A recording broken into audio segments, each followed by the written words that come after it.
And who better to discuss just how life-altering chronic pain can be than someone who is living day to day with that diagnosis. Joining us now for our Bridging the Gap series is Joletta Belton. Joletta, thank you for your time this morning. Appreciate it. Thank you so much for having me. So let's talk a little bit about your story. How was it that you were originally injured? What happened, and what were the days like that followed? Yeah, so my pain first started back in 2010, January of 2010, when I was working as a firefighter paramedic and just on a routine call, stepped awkwardly off the fire engine and felt a twinge in my hip.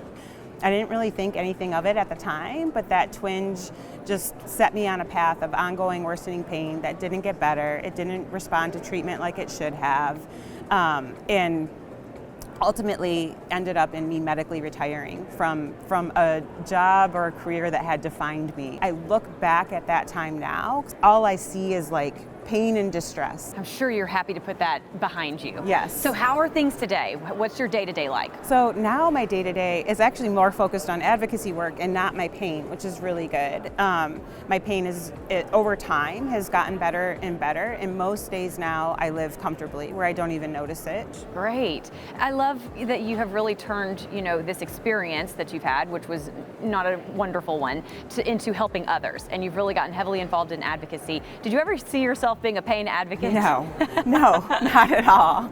It was definitely an accidental path that I didn't expect to be on, but I'm grateful to be on it now. And talk a little bit more about that and your involvement with GAPPA.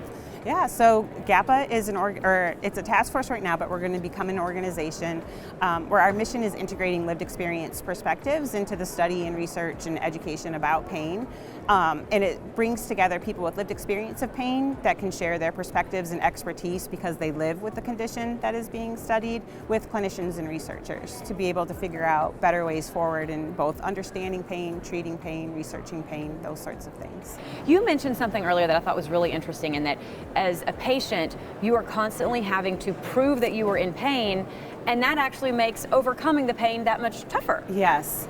In the workers' compensation system that I was in, it can feel very adversarial from that patient perspective, and you can feel like you're in a constant position of having to prove that you're in pain because pain is invisible, and if it's not seen on a scan. And I had surgery, I ultimately had surgery which was supposed to have fixed me, but it didn't fix me. I still had ongoing pain that disrupted my life, ongoing pain that led to the medical retirement from the fire service, but you couldn't see it on a scan, you couldn't see it on an image.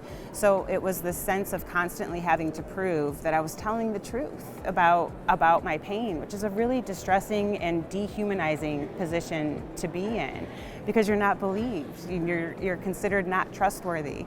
And some of that's just baked into the system, to doubt patients rather than believe them. And that's kind of what led me down the advocacy route. Like, how do we change that? And would you say that's the biggest thing you are fighting for with regard to your advocacy right now? Yeah, I think that learning from people in pain is a huge gap that we need to fill, because we know that pain is a sensory and emotional experience, but we really haven't dove into understanding that emotional experience as much as we have like the biology and the science of pain. So I think the more we learn from people who are living with pain, the better we will understand it, the better we'll be able to do something about it. Well, thank you so much for taking a very tough experience and using that to help others. Thank you. Appreciate it. Thanks for your time today. Thanks.